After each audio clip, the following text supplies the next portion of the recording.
Hello guys, welcome back to one more lecture in the head and neck. Here in the salivary glands, we are going to talk about mucoepidermoid carcinoma. I'm sure you must have seen case of mucoepidermoid carcinoma, and I'm sure one of the biggest problems in mucoepidermoid carcinomas, your senior must have told or your consultant must have told you should see three types of cells: the mucous cells, the intermediate cells, and the epidermoid cells. Right? What happens is you don't get to see them. Sometimes you will see easily mucous cells. The confusion arises between the epidermoid cells and also the intermediate cell, right? That's what we are primarily going to address. That's one. And obviously a little bit about the pathogenesis. And the most important pain point is, how do I say it's a low grade or a high grade? What's the scoring system which a postgraduate should follow? And if this is an exam case, they'll definitely double down on scoring system, and you have to know about the scoring system. Even if not by fingertips, at least the broader areas of what you're going to score, like the necrosis, the architecture, the perineural invasion. These are things which I want you to understand. And if you're ready for the game, as usual, put on a big smile and let's start. Mucoepidermoid carcinoma, by default, if you're attending an NEET SS exam, it's the most common primary malignant tumor in the salivary glands. Right? Benign tumor is obviously pleomorphic, and malignant is obviously mucoepidermoid carcinoma. Predominant of the mucoepidermoid carcinoma do arise from parotid. At the same time, you must have known this rule by default. If you have a lesion in the minor salivary gland, the chance of them becoming malignant is more often. But minor salivary gland tumors like in palate or lip is by default rare. But whatever comes there, more chance of them becoming malignant compared to the benign nature, right? Mucoepidermoid. Everything lies in the name. I won't talk about primarily the genetic alterations or the pathogenesis, but if you carefully notice, I'll just share you with you WHO. WHO slowly started to introduce many things, right? Many things with genetics in the head and neck region also. And the MAML2 fusion is also a desirable criteria, which I feel when the next edition comes, will come into an essential criteria in diagnosing, right? So if you look at that, not much of the etiological role. Nuclear disaster and chemotherapy seem to play a role. That's what they have said. And if you look at the pathogenesis, like I said, this is what they are doubling down on. Right? I just want you to remember this. Translocation between 11 19, again an important thing. If you're attending FRC path exams, please be beware of all these rare translocations, which are not a routine part and parcel of Indian ecosystem or Indian diagnostic system. This might be very important for the foreign people, right? The MAML2 CRTC1 fusion gene. This is something which I want you to remember. Again, for FRC path, NEET tests, I don't think so they'll ask this primarily, but FRC path, there's a very high chance of them to ask them, right? So low-grade mucoepidermoid carcinomas and the intermediate and the high-grade carcinomas do have a genetic variation, but at this point of time, that's not introduced in any of the criteria, so do not look into it, right? Perfect. Let's go back to our routine. So primarily, how to diagnose? Mucoepidermoid carcinoma, it's a malignant tumor, so by default, the encapsulation may be there, may not be there. Well defined, may be there, may not be there, right? That's how it is. It might be very tiny tumor, like 0.5 centimeter to 8 centimeter tumor. Cut surface of this tumor, by default, you'll have solid and cystic spaces. That has to be there, right? Mucin filled areas will be cystic by default in the thing, and the epidermoid areas will be solid by default in the gross, right? Solid cystic areas. Please note for the areas of necrosis when you gross. Most of the time, what people tend to do is, okay, it's known case of a mucoepidermoid carcinoma, let's assume, so let's not look much into it, right? Let's say you have a salivary gland here, and this is how the tumor is, okay? Please look, palpate and see for softer areas, because in a fresh specimen, necrosis might not be very much visible. Give good amount of formalin penetration, you might see the change in the color for the necrotic area, softer necrotic area. Take more bits, representative bits from that place, okay? You might have predominantly solid areas, few cystic areas will be there, and always look for the areas of necrosis. This might change the grading, this might change the follow-up, this might change the management. Please don't be careless.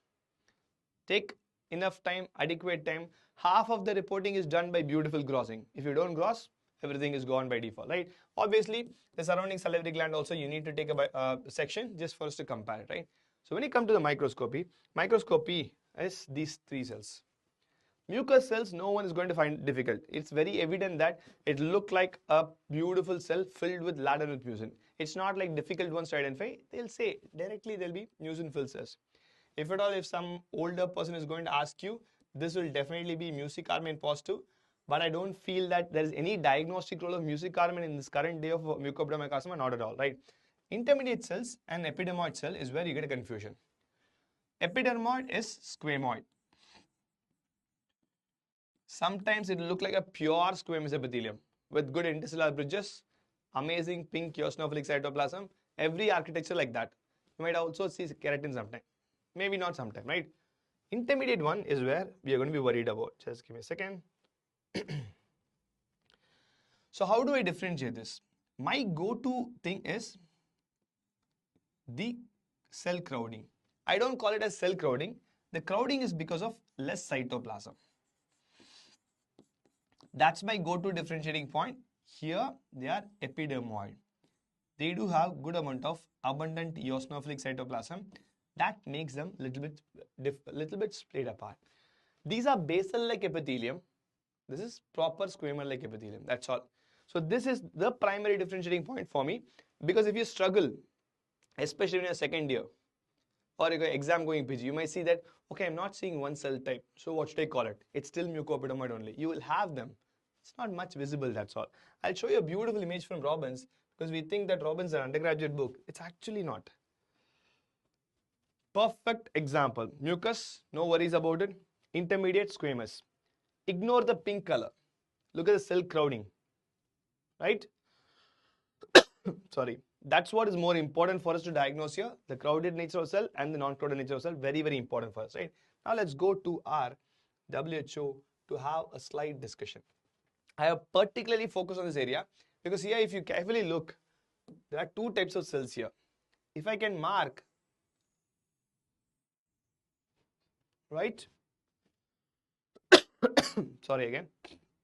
If I can mark these areas of cell with abundant cytoplasm, these areas of cell with very minimal cytoplasm or crowded cells. If I have to call this, I will call this intermediate. I will call this squamoid or epidermoid. Though if you go to books, it will talk lots about the nuclei difference, the nucleoli difference. No, this is the easiest way to differentiate it. Mucus is not an issue. You have lots of mucin cells here. It's not an issue at all, right? So this difference is what I want you to look at. Why I'm saying this is, let me zoom this out for a second. Sorry, let me zoom this out for a second. You might not see the difference. From here, most of them look like, okay, squamoid. You have to go to areas where you see kind of a mixture for you to understand, okay, this is how squamoid and intermediate will look different, right? I'll go to one more slide where you actually can see beautiful squamoid epithelium only, right? This is from Leeds. This is a Mucoepidermoid carcinoma again. I would say these cells here, can I say they are definitely more crowded? Just look at this area alone. Okay, look at this area, the cells here alone. Definitely they are more crowded, right? Same slide. This actually you can see much of difference. Leave the mucin. Very much easy to identify the squamoid appearing cells with little bit of splayed out cells, and just for completion's sake, mucin secreting cells, not much difficult for you to diagnose. Can diagnose them easily, right? Even when you're in the first year, you must have easily diagnosed mucus secreting cells. The intermediate cell is where I want you to go and focus areas where you have good amount of crowding. See, this is a beautiful list of intermediate cells. It's not squamoid, it's not epidermoid. The crowding and more dense more small cytoplasm, I won't say purely eosinophilic, bit of an amphophilic cytoplasm is the characteristic nature of an intermediate cell. Please, please, please don't forget. My go-to way to diagnose is the crowding. Because whenever there's more crowded cell, by default cytoplasm is less. Because the color of the cytoplasm might vary based on the technique and your technician who does the staining as well, right? And the hematoxin quality, many things, sectioning, everything matters, right? So crowded, intermediate, little bit splayed, epidermoid, and mucus by default is easier, right? So diagnosing mucoepidermoid is not difficult at all. Most of you in the third year will easily diagnose mucoepidermoid just putting to the slide. It's done. What matters is for us to go and classify them. Like that's what matters for us more. If you look at the classification, there are 3 AFIP. I want us to disregard AFIP for now because it's very old, not much to be followed. 2 things, Brandwin and MSK, Memorial Sloan Cancer Institute. The only problem with MSK is, though MSK is the latest one, there's a qualitative classification. Anything qualitative, no? If it does not give a score, I always tend to put it down for the only reason, lots of inter-individual variations will come. If I quantitate these many mitosis, 1, 2, score, the inter-individual variations will be lesser, right? So both are good enough for me. but I will still prefer Brandwin over MSK for the only reason it's qualitative. This is more of a quantitative thing, right? So if you look at this, these are things we are going to look for: cystic architecture, perineural, necrosis, mitosis. Let's go a little bit more. Nuclear anaplasia, lymphovascular invasion, bony invasion, stroma, and everything. And if you carefully look here, low grade, intermediate grade, high grade, we have scoring system here. Yeah, qualitative assessment here. That's the primary difference between MSK and Brandwin. I still prefer Brandwin because it's much more possible for us to reproduce it when two different pathologies and it goes for two different second opinions, right? So just let's go through it carefully and see what are points required for us. I'll stand in the AFIP so I don't hide this or this part. The cystic architecture, less than 25% is score 2, right? Predominantly cystic, predominantly solid. This is the concern. No one says what's predominant, but by default it's understood that more than 50% solid, I call it predominantly solid. More than 50% cystic, I call it predominantly cystic. LG, IGH is for intermediate grade, low grade, and high grade mucoepidermoid, right? Again, perineural invasion there, 3 points. That's not applicable here. We generally spend lots of time to look for perineural invasion in case of mucoepidermoid or adenoid cystic or nasalic cell carcinoma, right? It's not applicable in membranous slang at all, right? Necrosis, 3 points. Again, absent, present, that's it. That's all.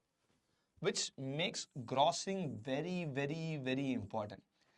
If you say necrosis absent, by default it goes towards your low grade or intermediate grade. If it's present, by default it goes to high grade. So grossing is very, very important for us, especially when you're going to use MSK scoring system, right? Mitosis, 3 score for 5 per 10 hyperfield, 0 to 1, 2 to 3, and go that or equal to 4 10 hyperfield, right? Again, gradings. Nuclear anaplasia is 0.2, and here it's not significant. Not significant nuclear anaplasia or pleomorphism is subjective. Some things which is not significant for me might have been very good and significant for you, right? That's why MSK is not so great, right? Let's go to it. Invasion, you can have circumscribed lesion in low grade, intermediate, high grade will be infiltrative, and 2 nests or islands will be given score 2 in case of a Brandwin. Lymphovascular invasion, not applicable here. Bony invasion not applicable, stroma not applicable, right? Stroma is not applicable in both of them, right? So let's strike out stroma completely. Invasion doesn't count for intermediate, low or high grade in your MSK. It does make a big difference in case in Brandwin, right? And when you come to scoring system, right, there's a scoring system. This entire thing is from WHO. 0 score, it's a cumulative score of all the above points, goes for low grade. 2 to 3 goes for intermediate grade. More than 4 go for high grade. So a tiny necrosis and an invasion of perineum is enough for me to call it high grade in case of Brandwin. 3 plus 3 is 6. Anything more than 4 is high grade. But here, entire thing is a qualitative assessment. That's the biggest difference between your grading of mucoepidermoid carcinoma. Go with anything what you are comfortable with and what the clinician is comfortable with based on the treatment protocols. But I would prefer Brandwin over MSK at any point of time because it's more objective and much easier to reproduce. I gave a clear idea. This is how it is. Write the scoring system, write the scores, total it, and write based on this scoring. I am calling low or intermediate high grade mucoepidermoid, right? That's about mucoepidermoid. See you soon in the next video. Till then, bye bye from Dr. Anjit. Bye bye.